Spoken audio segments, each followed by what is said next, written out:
Because how do you know when to start bidding into that narrative? So if the price comes down into this area and we get this enormous sell side block seller coming in here, the problem we've got now is that there is an enormous block seller right there. That's the problem. So obviously one of the solutions that you can get is, well, how much selling is going to come in? I mean, is it going to be even more than this? And that, if that's the case, have I got enough ammunition to withstand this barrage of selling? Because if the answer is no, then I can't really do anything about this. You know what I mean? Can't do anything about this. So the idea of a low volume tap is exactly that, a low volume tap, which means the selling's gone. You've now proven that the selling's gone. So now not only can you start mopping up this as a buyer, but you can start crossing the spread, and sometimes you'll see that the leans become green, the leans become blue instead of green.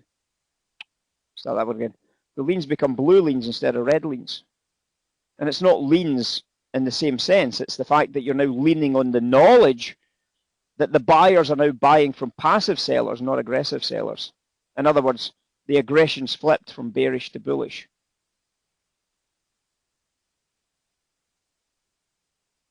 And that's because we got a low volume tap into the retest. When we look at it from a volume perspective, this would have been the size of the volume, and then obviously the volume would have dropped off, and the volume would have probably, maybe increased like that. And that's what we call a low volume test. And a lot of the times you see those low volume tests, you'll see that remember the idea is that the market makers and whoever else, there's a passive sell. That means there's a lot of block buys, a lot of block greens. And in a low volume test, you'll see a lot of the blocks are green. In a high volume test, you'll see the blocks are red.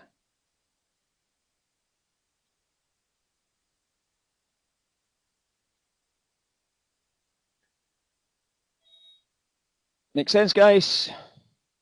And as I said, it's not a bad thing to spot. It's not a bad thing to see, because obviously when you see it, you know you've got the reversal pretty much in line. But again, that's all down to your settings on your big trade narratives, on your big leans. If you want to change them to make sure you get enough, you'll have to change the threshold down a little bit so you can see that. But obviously your chart's going to become very, very busy with that type of information, isn't it? So you've got to be careful not to overcrowd your chart with loads of leans everywhere. So it's just a fine balance, isn't it? At the end of the day, it's just a fine balance.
We posted the financial source commodities highlights basically for anybody that was interested, because obviously there was some commodity moves that we were talking about ourselves, and it was always nice to see that other opinion or that other perspective on these kind of moves. You can see what it says here if you can read it.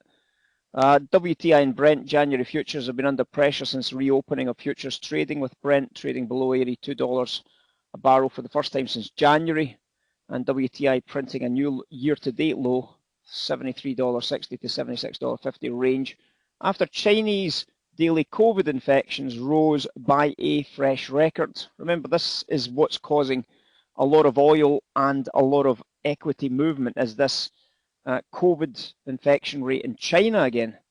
With social unrest reported across the country, while obviously Hong Kong was one of the centres for that social unrest. You've probably seen the storylines and some of the headlines coming out about that social unrest. While prices were also subdued amid the negative mood and following reports that the US will grant Chevron a license to import Venezuelan oil to the US. So obviously that idea of a slowdown on the demand side and an improvement on the supply side. You see what's happening? So when you get a slowdown in the demand side from the Chinese slowdown, and then you get the Venezuelan demand side improving, then of course that's going to drive oil prices down as a two-pronged attack on oil prices. That's the two main drivers of that oil price narrative. This comes ahead of an OPEC Plus confab on Sunday, whereby there is increased speculation that the group may opt for further cut production targets. Now, I did mention that to you guys this morning, did I not? We suggested that the Russians would not want to see oil dropping through into the 60s, and for that reason, that there would be a very strong case that the Russians would want to try and get the oil price back up again. And obviously, the concept of this is, well, why would they want to get the oil price back up? Why would they want to cut down on the production? The problem the Russians now have is if the Chinese, who are their biggest buyers, aren't buying, then Russia can do all they like trying to keep that oil price up, but at the end of the day, the supply-demand dynamic still isn't in favor of them. So there's a bit of a problem there that needs to be overcome by the Russians. So that's something that is a problem.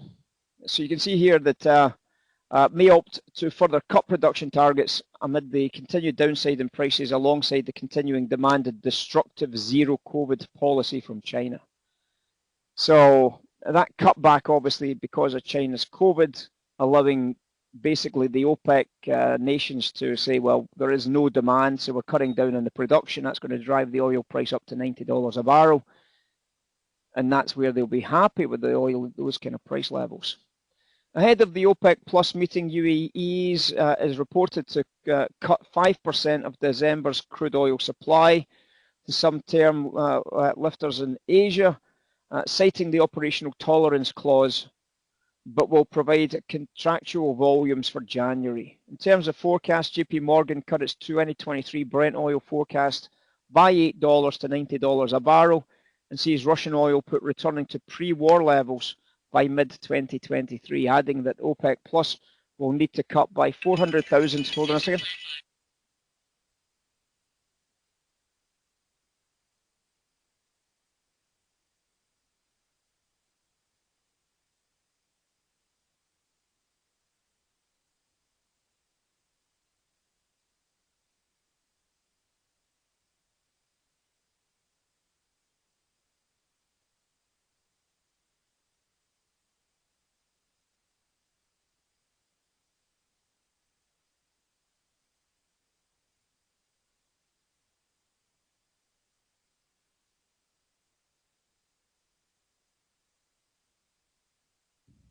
And for those just joining us, happy Monday.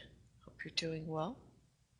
I had to jump off there for a second, take a call. Must be important, right? Hey, Sebastian.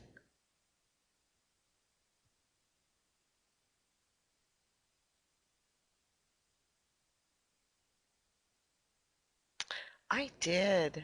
I did have a nice. I like to each day.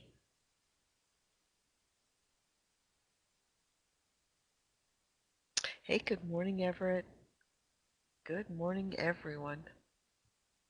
And cash open right now. It's a thing. Don't forget all the Black Friday specials out there. I finally was able to get Benny's computer this morning. Every time I would find one, then it would disappear. And this morning, Lenovo, it came back. So Bennett will be surprised.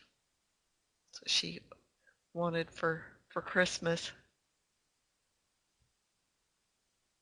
That's a good thing.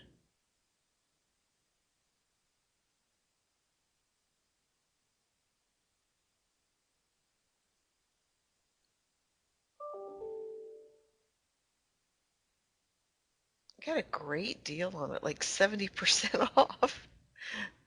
It's like, can you even get a computer that cheap? I hope it's okay. All she's going to be doing on it is just some of her school stuff, drawing and doing things like that.